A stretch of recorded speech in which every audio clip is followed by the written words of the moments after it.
Hari ini kita mau belajar bagaimana temanya hari ini give your best gitu. Nah, sebenarnya ini give your best dalam hal apa sih gitu kan? Kalau misalnya kita sekarang nih dalam persekutuan, apakah ini give your best itu ya hanya sekedar di dalam pelayanan kita, di dalam hubungan kita, relasi kita dengan Tuhan? Apakah itu cukup gitu untuk dapat dikatakan bahwa ya sudah kita sudah memberikan yang terbaik di dalam hidup kita untuk Tuhan. Gitu. Slide. Oh, sorry.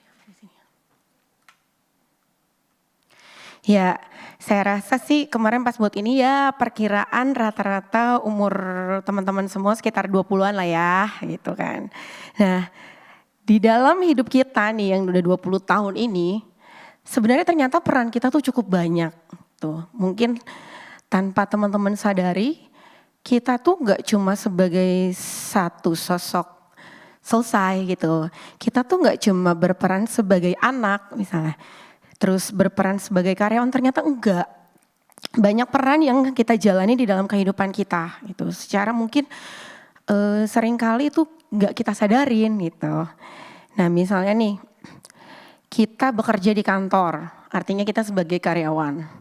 Kemudian itu saya ambil gambar itu community. Misalnya nih teman-teman punya kalau kerja kan jelas, tapi kan terus misalnya seperti kayak ada perhimpunan lah gitu. Kalau misalnya di dokter ada ID gitu, di tempat-tempat teman-teman pengusaha ada HIPMI, nah gitu. Jadi itu juga merupakan salah satu peran kita. Kemudian di gereja udah pasti, kemudian di keluarga. Kemudian diri kita sendiri, ya kita harus memerankan diri kita sendiri, kita harus bertanggung jawab untuk diri kita sendiri dan juga dengan teman-teman kita. Cukup banyak kan ternyata tanpa kalian sadari, apalagi ketika misalnya kalian sudah menikah gitu, sudah punya anak, peran kalian gak cuma jadi anak dan cucu lagi, jadi orang tua pula. Jadi dalam satu lingkungan aja bisa berbagai peran gitu yang kalian jalani. Nah, ini yang tadi jadi pertanyaan, give your best. Apakah cukup gitu kita hanya memberikan yang terbaik kepada Tuhan gitu. Tuhan ini saya kasih tanda kutip kenapa? Gitu karena di mindset banyak orang gitu, pemberian give your best kepada Tuhan itu ya udah cukup misalnya dengan ya kita hidup yang baik aja deh gitu istilahnya. Kemudian kita mau melayani, kita melakukan pelayanan, semua selalu ngomongnya pelayanan gitu, seolah-olah pelayanan itu ya hanya sekitar gereja gitu, gereja dan anak-anaknya lah istilahnya, kayak misalnya kalau di kita kan ada kayak GPPB gitu. Nah, apakah itu yang benar-benar yang dimaksud give your best gitu menurut kata Alkitab? Nah,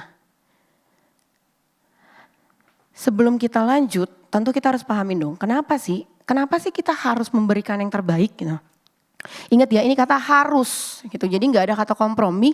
Memang sebagai pemuda Kristen kita harus memberikan yang terbaik.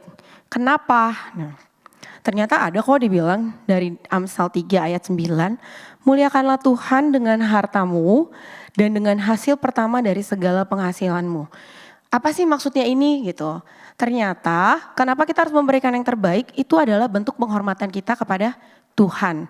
Muliakanlah Tuhan dengan hartamu dan segala hasil pertama dari penghasilanmu. Ya jelas di situ dengan hasil pertama. Nah, jadi memang Tuhan itu harus menjadi yang utama. Tuhanlah senternya dan semua yang kita lakukan jadi itu bukan berpusat pada diri kita. Kenapa harus yang terbaik? Ternyata ya untuk penghormatan kita kepada Tuhan. Itu yang utama, bukan diri kita. Bukan untuk kepuasan diri kita, bukan untuk benefit kepada diri kita, tapi memang harus memberikan yang terbaik karena penghormatan kepada Tuhan. Nah, alasan yang kedua, kenapa kita harus memberikan yang terbaik gitu? Karena kita ini merupakan persembahan yang hidup. Itu. Roma 12 ayat 1, persembahkanlah tubuhmu sebagai persembahan yang hidup, yang kudus dan yang berkenan kepada Allah. Ya, karena semua memang yang kita punya itu kan berasal daripada Tuhan. Maka dari itu kita juga menggunakan semua hal tersebut sebagai salah satu bentuk puji syukur kepada Tuhan. gitu. Dan kita mau gimana sih persembahan hidup tuh gimana maksudnya gitu. Dengan hidup yang taat, hidup memuliakan Tuhan, hidup yang menjadi berkat kepada sesama. Nah, selanjutnya baru deh kita mulai berpikir, terus gimana? Bagaimana cara kita untuk memberikan yang terbaik? Nah, yang pertama, ini ada di Kolose 3 ayat 23. Apapun juga yang kamu perbuat, perbuatlah dengan segenap hatimu, seperti untuk Tuhan dan bukan untuk manusia. Gitu. Nah, apa yang harus kita lakukan ketika kita mau memberikan yang terbaik? Yang pertama apa? Ya melakukan yang terbaik, tuh tadi. Perbuatlah dengan segenap hatimu, seperti untuk Tuhan dan bukan untuk manusia. Kira-kira gimana ya kita harus melakukan yang terbaik di dalam kehidupan kita di segala aspek tadi ya yang udah disebut. Jadi anak, jadi murid misalnya kalau masih kuliah gitu kan. Kemudian jadi karyawan, jadi teman gitu, udah banyak banget. Nah, melakukan yang terbaik dengan apa? Yang pertama adalah bekerja dengan integritas. Bekerja ini gak mesti istilahnya karyawan, tapi dimanapun kalian berada, kalian harus mempunyai integritas diri. Dan ini harus kalian jadikan prinsip di dalam hidup kita. Bahwa kita harus mempunyai integritas. Nah, gimana caranya kalau kita pengen nih punya integritas gitu. Integritas itu kan bahasa tinggi gitu. Kalau lebih diperdalam, lebih realnya seperti apa sih integritas itu misalnya. Integritas itu tuh artinya kita misalnya jujur, setia, dan bertanggung jawab. Nah itu adalah karakter-karakter untuk seseorang yang berintegritas. Jadi kita juga harus mau membentuk karakter kita. Jadi nggak semata-mata melakukan yang terbaik itu kayak gini. Dikasih kerjaan, kerjain selesai gitu. Bukan begitu gitu. Kalau misalnya kalian melakukan kerjaan, kalian lakukan selesai, itu kayaknya baru 10% deh gitu istilahnya dari yang seharusnya bisa kita lakukan lebih gitu dari tadi. Jadi ketika diberikan pekerjaan, yang harus kalian lakukan apa? Yang harus kalian lakukan kalau memang kalian memiliki integritas, kalian cari tahu kerjaan ini untuk apa sih gitu. Kalian dikasih tugas ini untuk apa sih? Tujuannya untuk apa gitu. Misalnya paling gampang ya kalau kerja misalnya ternyata ini ya buat nyari sales misalnya gitu, buat nyari profit untuk perusahaan. Oke, tuh. Kalian tahu nih tujuannya. Kemudian kalian mulai berpikir bagaimana saya mencapai hal tersebut. Iya dong, segala sesuatu ada sebab dan akibat. Ketika kalian ingin mencapai sesuatu kalian harus punya planning. Mulailah buat planning. Ketika buat planning, apa yang kalian lakukan? Gitu. Nggak hanya sekedar yang pernah saya baca gini nih misalnya. Berarti saya mau buat planning seperti ini. Oh enggak, tidak sebatas itu. Gitu. Tetapi ketika kalian punya modal yang pernah kalian pelajari, kalian juga harus mau mengupdate diri. Gitu. Mengupdate diri dengan apa? Bukalah gitu. Yang berita yang ada saat ini, bukalah teknologi yang ada saat ini. Siapa tahu ya kan kalian misalnya belajar hal itu beberapa tahun yang lalu. Perkembangan kan cukup pesat ya sekarang. Jadi bisa jadi sekarang dengan apa yang kalian pelajari beberapa tahun lalu itu udah gak up to date gitu. Ya, jadi ketika diberikan pekerjaan tuh itu aja udah ya ampun cuma satu pekerjaan aja tuh kayak kita banyak banget ya tahapnya. Jadi gak semudah selesai gitu. Jadi tadi mencari tahu ketika kalian udah tahu tujuannya, kalian mulai membuat planning. Ketika buat planning, tidak sekedar dengan ilmu yang ada, tetapi kalian harus juga belajar lagi mencari tahu, mau mengupdate diri. Nah setelah misalnya membuat planning, oke, dapat nih kayak gini-gini nih. Apa yang harus saya lakukan selanjutnya? Langsung kerjakan gitu? Enggak juga. Ya. Jadi ketika kalian sudah membuat planning, cobalah menguji planning tersebut, istilahnya. Dengan apa misalnya?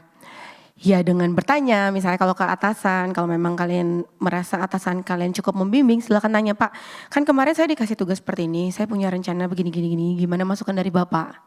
Gitu. Jadi gak langsung dijalankan juga, tidak. Tapi ujilah dulu dengan bertanya. Atau yang kedua, yang tadi ketika kalian mencari tahu, mengupdate, kalian juga harus mencari tahu di dalam itu pernah nggak ya planning saya ini dikerjain, hasilnya apa ketika planning dikerjain. Oh ternyata waktu itu pernah nih ada yang buat kayak gini, tapi nggak berhasil. Gitu. Akhirnya, oh berarti saya mau coba cari plan. Ada 2 option, saya cari buat planning baru, atau kita cari yang waktu itu kenapa ya gagalnya. Gitu. Ya. Gak gampang ya, cuma mau ngerjain satu soal aja banyak banget nih kayaknya. Oke, ketika sudah diuji planning yang kita buat, apa yang selanjutnya kita lakukan? Yang selanjutnya kita lakukan adalah membentuk tim, bahasa ininya ya. Maksudnya misalnya teman-teman kalian, kenapa? Kalau misalnya di lingkungan pekerjaan, hampir tidak ada pekerjaan yang bisa kalian selesaikan sendiri. Hampir tidak ada. Gitu. Karena apa? Karena namanya di pekerjaan satu aspek itu tuh banyak banget ininya gitu. Misalnya kalian cuma mau nyari sales, tapi kalian harus libatin marketing. Iya dong, dia harus punya planning untuk bagaimana menjual, itu kan urusan marketing. Terus kalian harus ngajak finance, keuangan. Ketika kalian menjalankan planning kan juga harus ada hitung-hitungan dong, nggak main kalian jalankan, misalnya kayak gitu. Terus kalian harus ajak yang lain. Nah, bentuklah tim gitu dengan teman-teman yang ada gitu. Berdiskusi lagi, udah buat planning, udah diskusi sama bos, pakai diskusi lagi kan misalnya itu.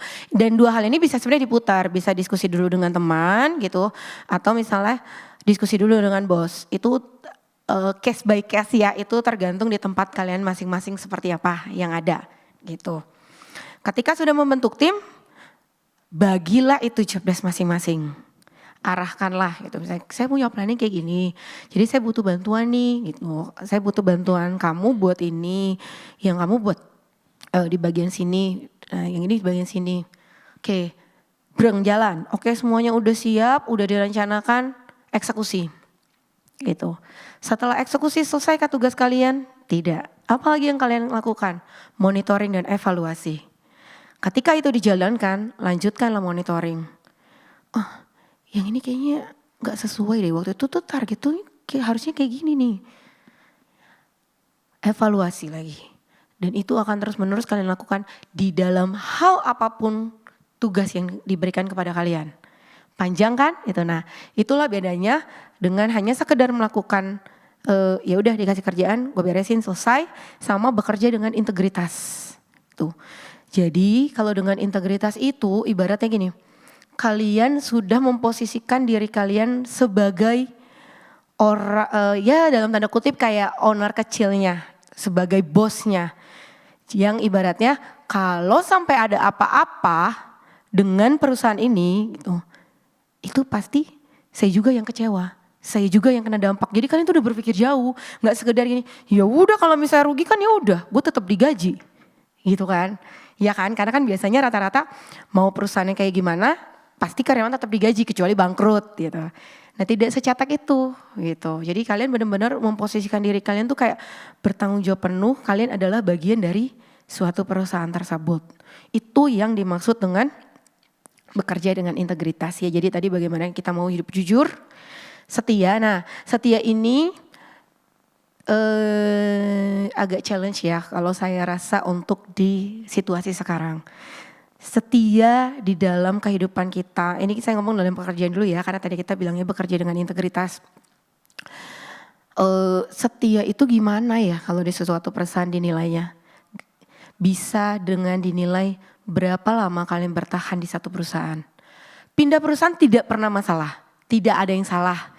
Itu. Karena apa? Karena kita memang pasti mau memacu diri kita lebih baik.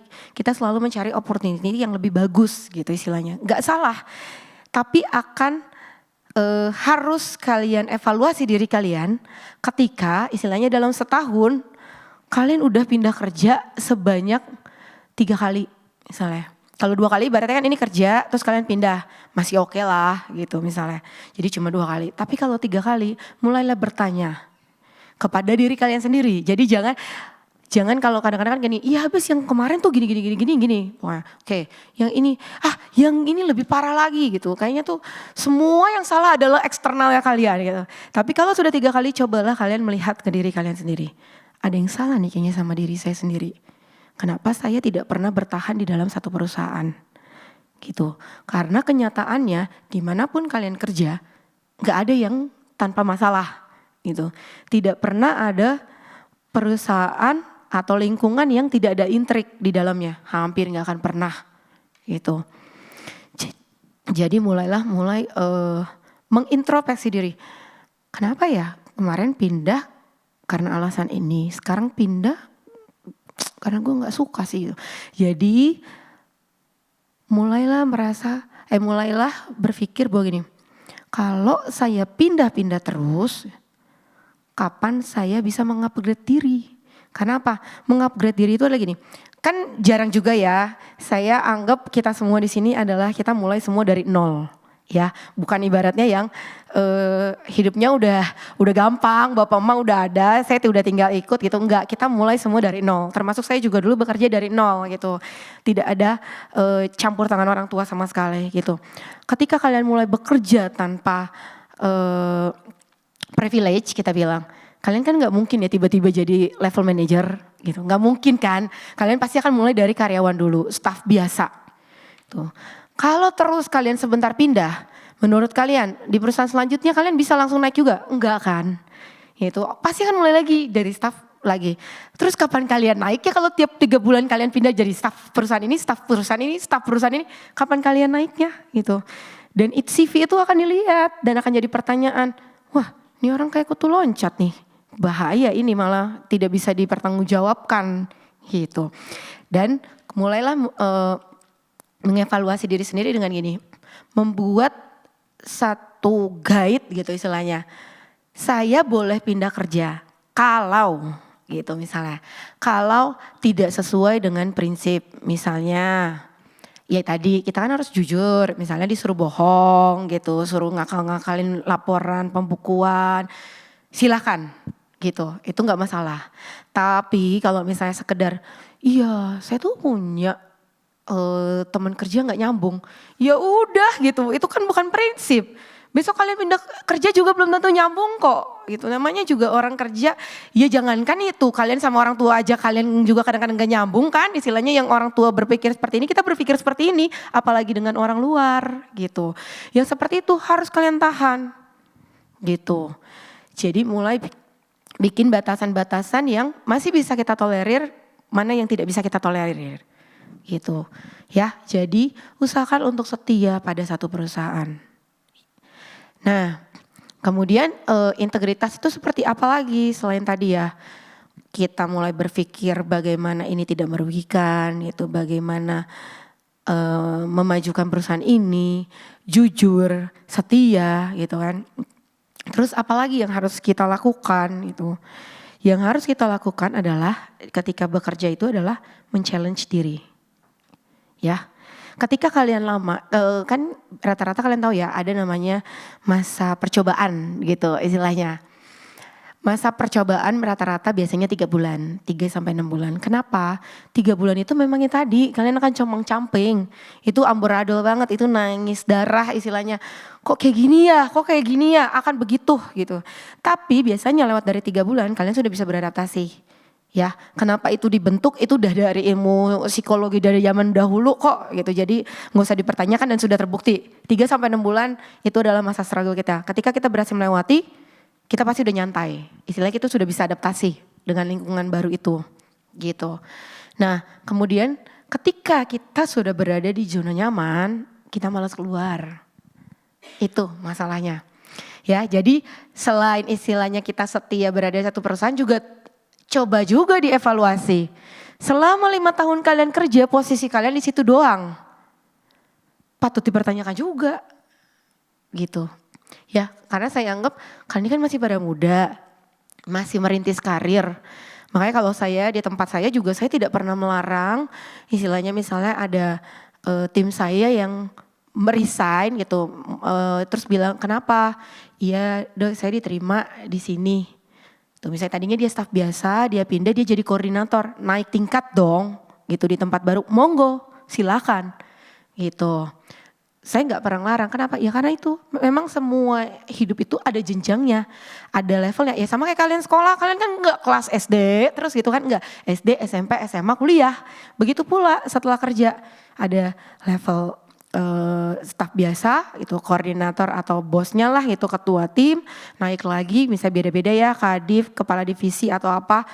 Itu ada jenjang karir. Kalau kalian stagnan di satu posisi, patut dipertanyakan juga. Gitu, pertanyakan lagi diri kalian, apa kinerja saya ini kurang bagus sampai nggak dilirik gitu istilahnya. Karena percayalah, kalau kinerja kalian bagus, yang tadi tuh kalian udah usaha banget, diskusi segala macam, bertanggung jawab, pasti akan kalian dilirik kok. Tuh, kalau sampai kalian nggak dilirik, kalian evaluasi. Tapi saya udah ngerjain ini, terus ya banyak lah misalnya masuk dari orang, gila lu bagus banget kemarin, toh setiap masalah yang dikasih kita bisa beresin gitu. Mulai mengevaluasi diri, apakah saya memang harus mencari yang lain? Itu nggak salah ya. Kenapa? Justru itu men-challenge diri kalian. Jangan kelamaan 5 tahun di situ kalian udah terlalu nyaman gitu.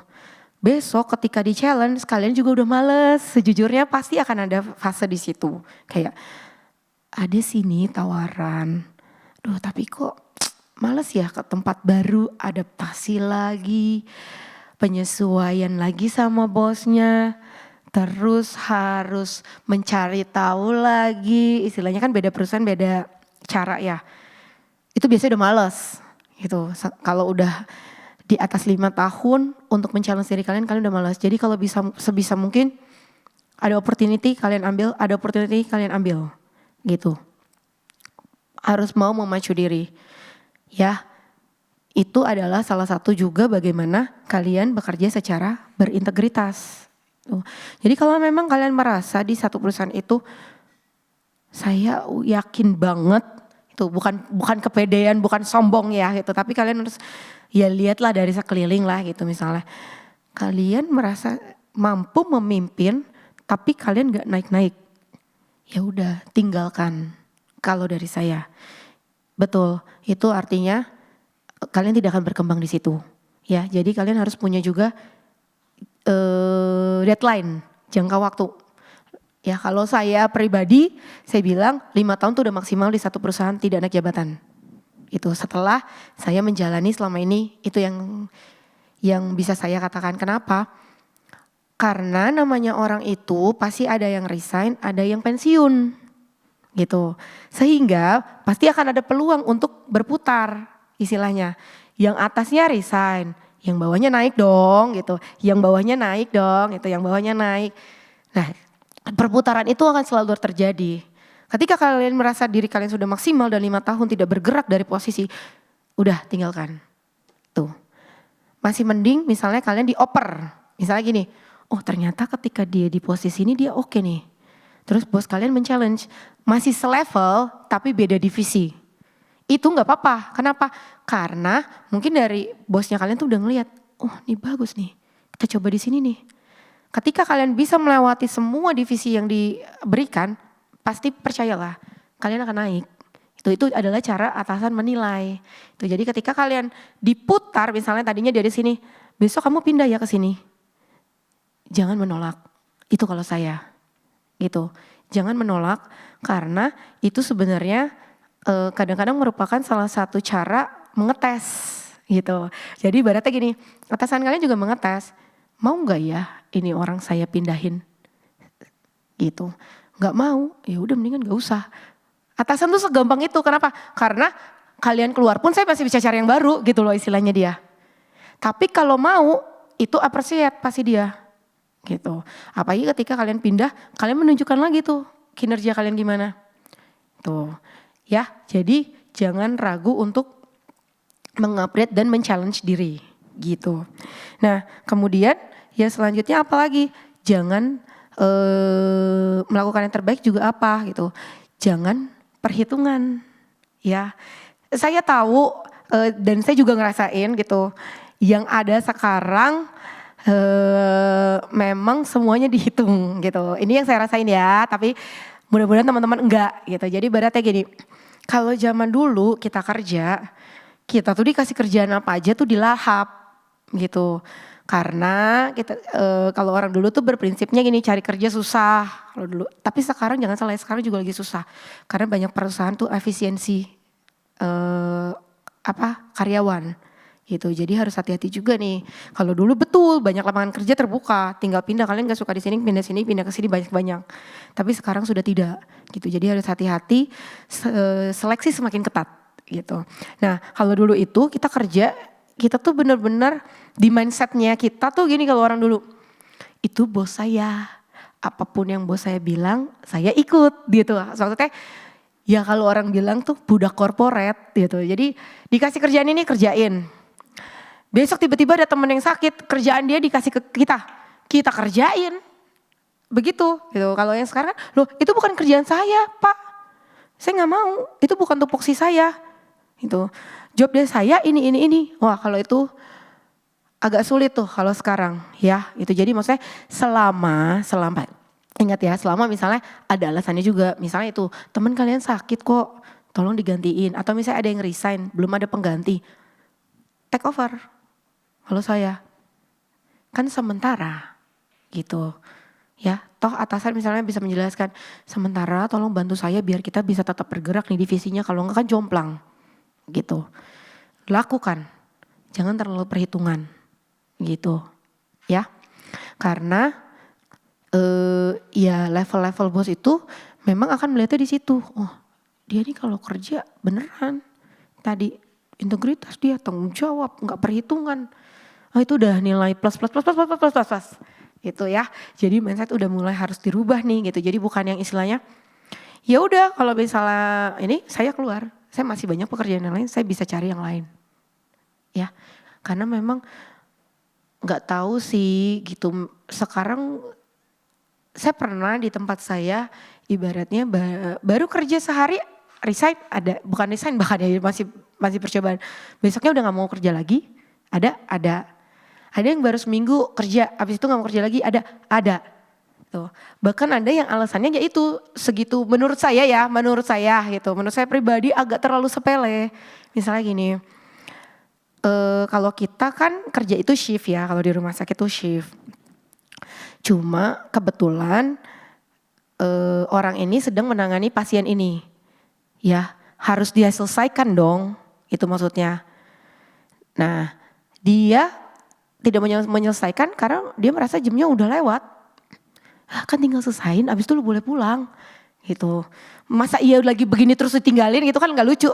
Kalian kan juga tahu kapan bisa meninggalkan, kapan tidak ya gitu.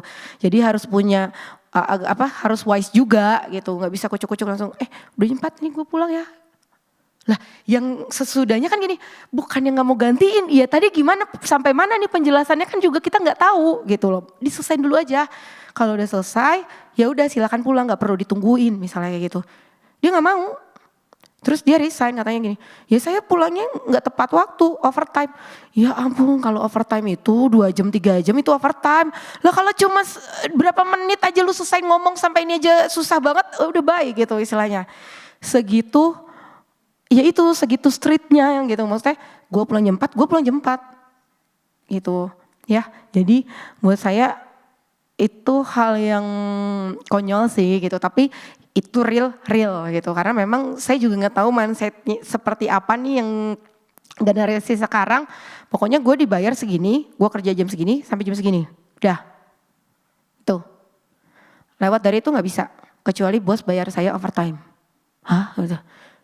Nah kalau mau ngomongin aturan, ya juga ada aturan. Overtime itu berapa lama? Nggak cuma berapa menit terus langsung dibayar overtime gitu kan, kalau mau berdebat panjang gitu. Cuma kan kadang-kadang kita udah nggak usah, udah selesai. Tuh, daripada selanjutnya kan menjadi masalah. Itu kalau ada otak-otak atasan pasti kayak gitu, apalagi masih baru. Kecuali misalnya kalian udah lama, tapi kalau udah lama pun biasanya tidak perhitungan sih kalau menurut saya. Kalau kalian udah lama tadi nih, terus kalian juga termasuk yang dipegang gitu misalnya, terus kalian ada kebutuhan apa, mau izin, mau apa, saya rasa atasan kalian juga pasti ngasih gitu loh. Karena dia merasa gini pasti, Wong dia di luar jam kerja aja, misalnya dihubungin, maaf nih saya lagi butuh banget ini data ini bisa kamu kirimin gak? Padahal udah malam misalnya. Terus kalian bangun, kan oh iya Pak saya kirimkan misalnya sekarang. Itu aja juga pasti, ya udahlah kemarin juga saya gangguin dia sampai malam, udah dia mau pulang cepat juga gak apa-apa. Pasti akan begitu gitu. Jadi itu namanya adalah sebab dan akibat yang tadi saya bilang gitu. Jadi berpikirnya tuh kalian jangan pendek, tapi itu secara luas. Apa yang kalau kalian tidak perhitungan, maka percayalah bos kalian juga gak akan perhitungan. Tapi tadi ya, kalau kalian sudah kerja maksimal selama bertahun-tahun kalian tidak perhitungan, tapi bos kalian tidak pernah melirik kalian, silakan cari yang lain, tidak apa-apa gitu ya. Jadi melakukan yang terbaik tidak sekedar datang kerjakan selesai gitu. Itu kalau dalam pekerjaan gitu. Kalau dalam hal yang lain gimana kita melakukan yang terbaik gitu. Nah, kalau misalnya kalian terlibat dalam tadi community kita bilang ya. Terlibat itu enggak datang sekedar nama pulang gitu. Melakukan yang terbaik itu apa? Berkontribusilah kalian. Misalnya kita mau bikin kepengurusan.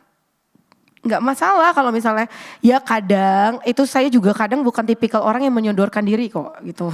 Bukan saya mau gitu, enggak ya. Tapi ketika ditunjuk oke. Jangan jadi ketika kamu bantuin ini ya. Biasanya kan kalau community kan bukan sesuatu kerjaan yang formal seperti kantor ya. Itu kan hanya kita mencari relasi. Jadi itu rata-rata juga pasti selevelnya kita, seumurnya kita gitu. Jadi kayak lebih santai. Jadi ketika kita mau bikin pengurusan nih gitu, yang lama udah ini, ayo yang baru-baru gitu misalnya. Terus terpilih lah misalnya kalian. Gak usah, aduh saya enggak jangan dulu deh, saya masih baru. Gak usah, jangan ditolak. Iya gitu. Biasakanlah berkata iya untuk men-challenge di kalian. Bisa gak bisa itu nomor 2 gitu. Jadi kalau misalnya saya kebetulan kuliahnya dulu kan di UKI. UKI itu memang terkenal ibaratnya dokter-dokternya tuh yang penting iya aja dulu, bisa nggak bisa nomor 2 gitu. Jadi kalau pasien datang, dok ini gimana? Kerjain aja dulu pokoknya gitu istilahnya kalau dulu kita masih koas. Jahit aja dulu gitu. Pokoknya ini aja dulu tuh. Yang penting ya tetap ada ilmunya ya, nggak asal-asal juga. Yang penting kerjain dulu gitu. Jadi jangan ditolak tuh. Benar atau salah dalam artian gini, kan kalian ngerjainnya juga berdasarkan ilmu ya, nggak ngasal-ngasalan gitu.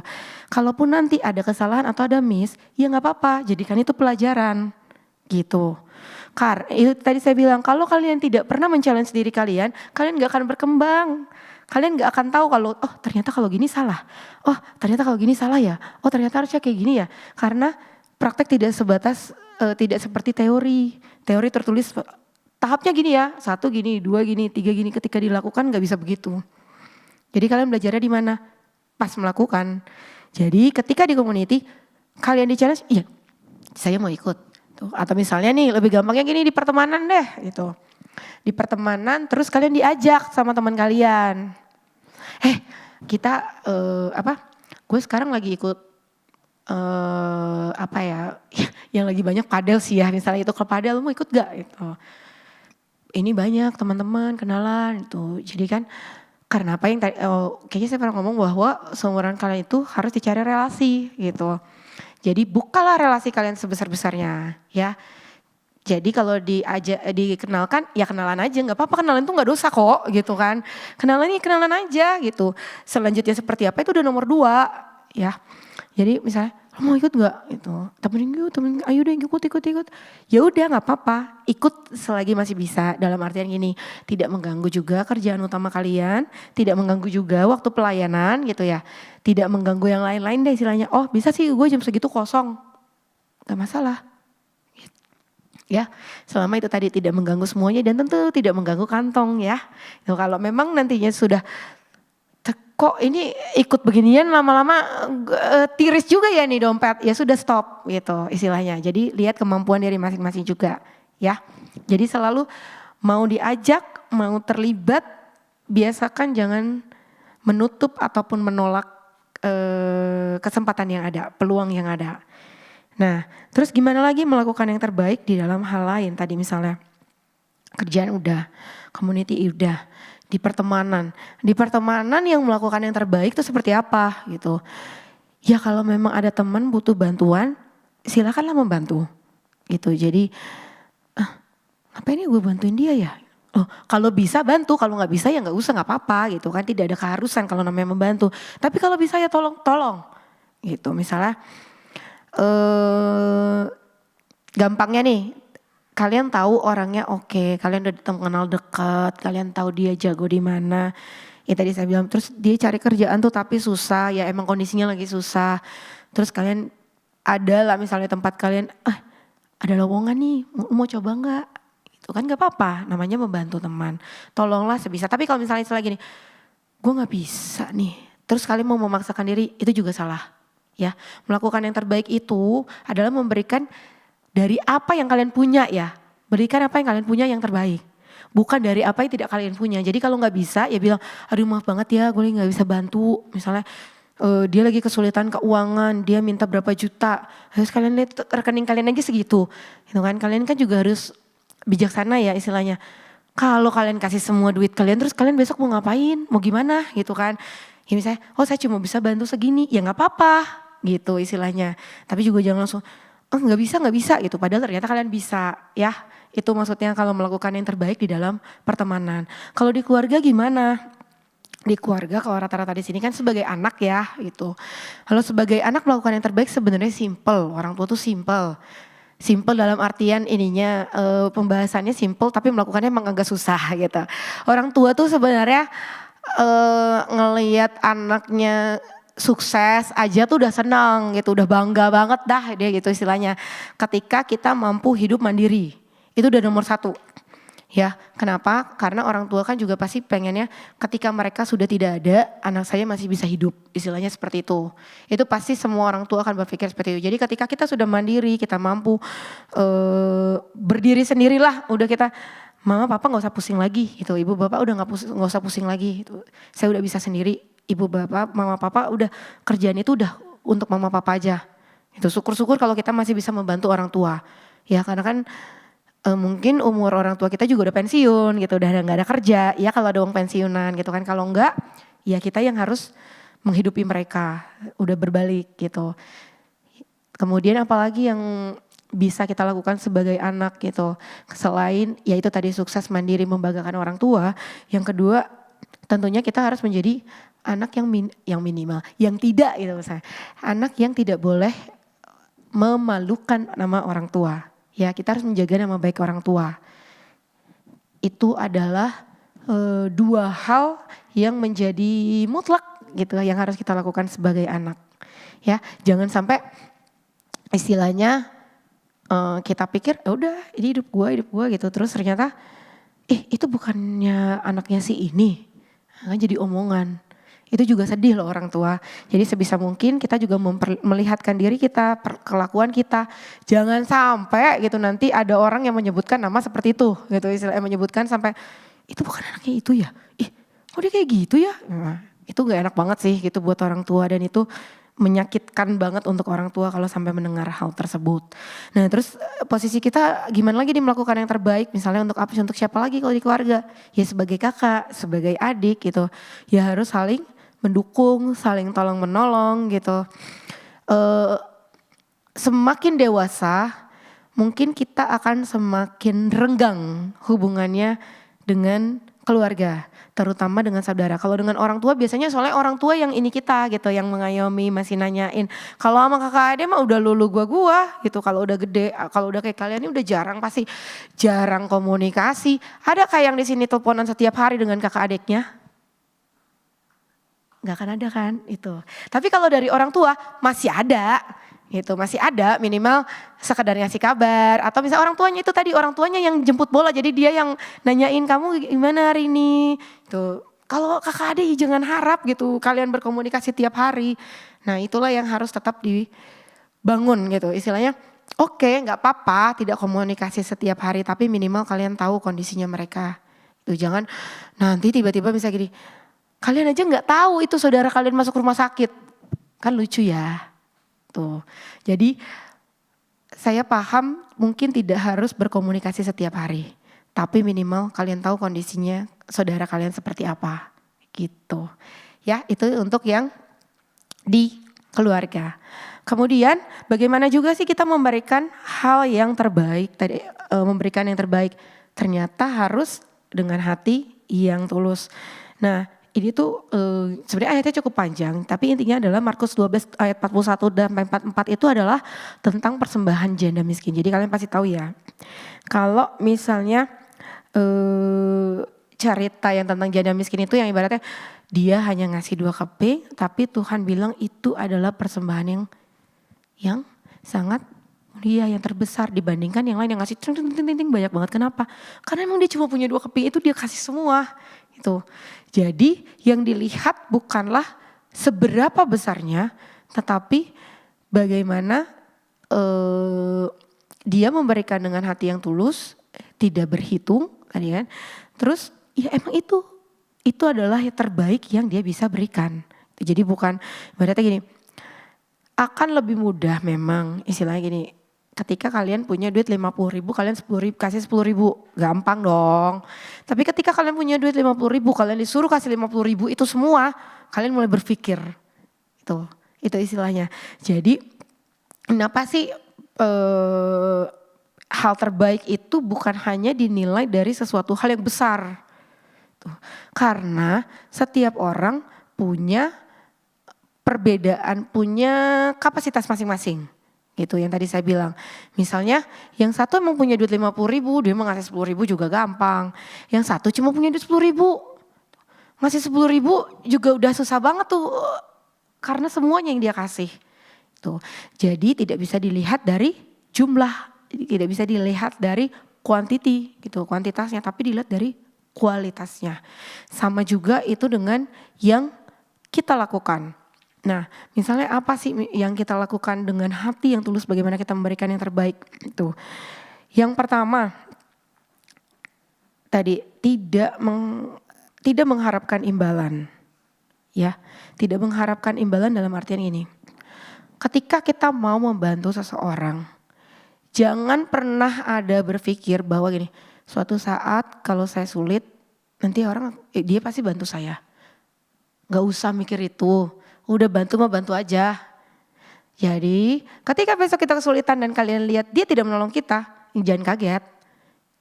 Ya, karena kalian juga gak berekspektasi kok untuk dia membalas kita. Waktu itu saya ya udahlah kesel sih mah pasti ya, itu manusiawi gitu. Tapi ketika kalian berpikir, memang kalian tidak mengharapkan itu sih, gak mengharapkan dia balikin ini kita kok, itu kebaikan kita. Gitu. Kemudian dengan seperti apa lagi sih memberi dengan yang tulus gitu tadi, memberi tanpa mengharap imbalan dan memberi tanpa berhitung. Ya, memberi tanpa berhitung di sini bukan artinya yang kayak tadi saya bilang, kalian cuma punya segini, kalian masih harus hidup, masa kalian nolongin teman kalian kasih semua tabungan kalian, enggak. Ya, tetap bijaksana, tidak berhitung itu dalam artian seperti ini. Ini sebenarnya berdasarkan pengalaman. Jadi saya ini juga dapat dari orang lain gitu, pernah bilang ini. Kalau ada orang yang kesulitan, kemudian mau berhutang lah istilahnya, meminjam duit kita. Tuh, berikanlah yang kamu mampu dan anggaplah itu kalian memberi. Ya, kenapa? Ya balik lagi, ini tuh sebenarnya agak berhubungan dengan memberi tanpa mengharapkan imbalan, memberi tanpa berhitung. Kenapa? Ya kita gak tahu nanti dia bisa ganti duit kita atau enggak. Tuh, daripada nanti kita kesel, jengkel, ribut, berantem gitu kan istilahnya. Makanya ya kalian juga lihat ya makin marak tuh kan bisa minjem itu buat beli gini-gini bla bla bla, terus akhirnya ribut.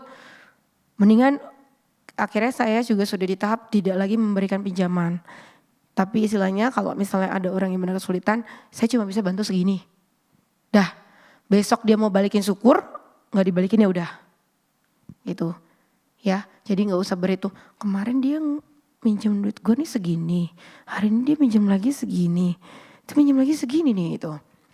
Itu akan jadi kaliannya yang capek sendiri, kaliannya yang kesel sendiri, kalian nongkol. Nanti akhirnya apa? Dosa sendiri kan gitu istilahnya. Udah gak usah nyari penyakit, gak usah nyari dosa. Dah, kasih segitu udah selesai. Tuh, mau dibalikin syukur enggak udah. Ya kita memang harus belajar, ya kalau gak bisa ngasih, ya gak usah ngasih gak apa-apa. Gitu kan tadi balik lagi. Tidak berupa paksaan. Ya kalau namanya ini nolong orang itu. Makanya ibaratnya yang ketiga itu juga itu prinsipnya udah kayak ini ya. Jadi memberi tanpa paksaan gitu. Jadi itu benar-benar tulus. Ketika kalian melakukan sesuatu dengan terpaksa, kalian gak akan enjoy ngejalaninnya. Ketika kalian melakukan sesuatu dengan terpaksa, percayalah kalian itu lagi berhitung. Kemarin gue bantuin dia tuh. Jadi itu 3 hal dalam artian hati yang tulus, tidak berhitung, tanpa paksaan, tidak mengharapkan imbalan, itu dia tuh berjalan bersamaan. Ibaratnya, 1 dijalankan, 3 dijalankan. 1 tidak dijalankan, 3-tiganya hampir pasti tidak dijalankan. Gitu. Begitu pula di pekerjaan kita. Ketika kita memang melakukan semua dengan hati yang tulus, ya itu percayalah, kita gak akan mengharapkan bos kita tuh gimana-gimana sama kita. Menjadikan kita anak kesayangan juga gak ada tuh di otak saya misalnya gitu kan. Karena apa? Kalian emang ngerjainin itu dengan integritas kalian paham itu adalah tanggung jawab kalian. Kalian juga punya prinsip bahwa kalian berintegritas, jadi kalian memang mengerjakan itu. Bukan mengharapkan pujian dari atasan. Tuh, bukan mengharapkan imbalan dari atasan, kecuali ibaratnya imbalannya itu maksudnya bonus. Kalau bonus itu hak kalian ya, itu nggak apa-apa, itu boleh gitu kan. Terus nggak juga kalian langsung udah berhitung mengharapkan imbalan kayak gitu. Jadinya kesel sendiri kan. Kemarin gue udah kerja maksimal, tapi kok malah dia yang jadi ketua tim. Ya gak apa-apa kalau memang sekali. Besok kan namanya bos itu akan men-challenge. Hari ini dia, besok dia, besok dia. Jadi makanya jalankanlah itu sesuai dengan tanggung jawab dan integritas kalian. Tanpa mengharapkan yang embel-embel tadi. Itu. Karena dari apa yang udah saya alami gitu ya. Saya percaya itu gak ada namanya pimpinan ataupun owner gitu ya. Yang punya perusahaan mau perusahaannya rugi. Gak akan ada lah ya, namanya orang kerja ya dia mau perusahaannya untung ya kan. Dan benar dong, ketika mencapai target pasti akan ada bonus, semua kan ngejarnya ke situ kan. Namanya kerja kita nyari duit lah gitu, gak usah munafik kan. Jadi ketika ada orang yang bagus yang bisa memberikan benefit ke suatu perusahaan, udah pasti atasannya akan narik, gak bakal dilepas gitu bahasanya. Jadi gak perlu kalian mencilat, gak perlu kalian apa, kalau kalian emang kerjanya bagus udah pasti dilirik. Cuma tadi ya butuh waktu. Nah terus lihat juga kanan kiri kalian ternyata saling berkompetitif gitu kan istilahnya. Tapi berkompetitif tolong secara positif ya. Jangan jangan sikut-sikutan gitu istilahnya. Kalau kalian lihat ternyata dia yang dipilih, dia masih ada lebih. Ini sih dalam hal ini dari gue, paculah diri kalian menjadi lebih baik lagi.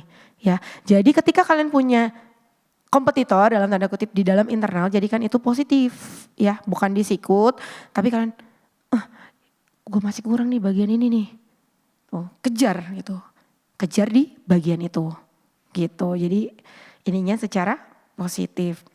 Itu kalau yang dengan hati yang tulus. Jadi kita tuh benar-benar kalau udah bisa, sebenarnya saya juga belum bisa ngerjain 100% ya gitu. Tapi kalau udah bisa ngerjain kayaknya plong banget gitu hidup kita gitu. Jadi gak ada tuh rasa kesel, iri kayak ya, karena emang ngejalanin aja gitu. Bisa, pasti bisa sih, tapi mungkin memang butuh proses.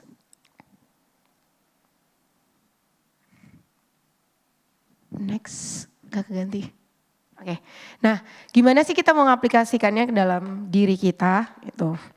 Memberi itu saya rangkum kalau dari Alkitab itu harus ada 3 hal gitu. Yang pertama adalah memberi dengan kasih ya. Jadi ketika kalian memberi sesuatu, tadi kan kita mau give the best gitu. Jadi ketika kalian melakukan sesuatu, lakukanlah dengan kasih ya. Karena apa? Karena Tuhan juga udah mengasihi kita terlebih dahulu. Hendaklah kamu selalu rendah hati, lemah lembut dan sabar. Tunjukkanlah kasihmu dalam hal saling membantu. Kenapa? Ya logika gampang aja. Kalau kalian udah mengasihi seseorang, kalian akan maksimalkan sama itu orang. Gitu loh ibaratnya. Kalian sayang sama orang tua kalian. Terus orang tua kalian kenapa-napa, kalian pasti bantu maksimal bener-bener kan? Gitu bahasanya. Nah, sama juga misalnya nanti kalian punya pacar. Kalian juga akan sayang benar-benar kan gitu. Kalian akan ya sampai ada orang bilangnya cinta buta gitu ya. Udah ini banget sampai ke pacar gimana. Ya itu kenapa? Karena sudah melakukannya dengan kasih. Ya, lakukanlah itu di dalam segala peran kalian. Yang kedua adalah memberi dengan iman. Adalah lebih berbahagia memberi daripada menerima. Kisah Para Rasul 20 ayat 35. Kenapa saya ambil ayat ini? Karena memberi dengan iman. Gitu. Ya balik lagi tadi, kita gak tahu ke depannya seperti apa. Yang kita jalanin ini kan awang-awang. Kita bukan Tuhan yang kalau gue kasih ini, pasti gue dapat ini. Gak ada yang pasti di dalam hidup ini. Jadi makanya jalanilah dengan iman, memberilah dengan iman dalam artian selama itu kita lakukan dengan benar, percayalah gitu. Hasil yang didapat tentu akan baik. Kapan? Ya gak tahu, waktunya Tuhan gitu. Yang ketiga adalah memberi dengan tulus yang tadi ya. Hendaklah masing-masing memberikan menurut kerelaan hatinya, jangan dengan sedih hati atau karena paksaan, sebab Allah mengasihi orang yang memberi dengan sukacita. 2 Korintus 9 ayat 7 ini yang tadi saya bilang. Hendaklah masing-masing memberikan menurut kerelaan hatinya. Tuh tanpa paksaan, tanpa sedih hati gitu. Jadi kalau kita udah ikhlas, kalau ini kan istilahnya ikhlas ngasih orang, gak ada beban. Orang itu mau gimana nanti ke depannya ke kita juga kita gak pusing. Ya, jadi kita mau belajar bagaimana kita memberi itu dengan kasih, dengan iman, dan dengan tulus hati.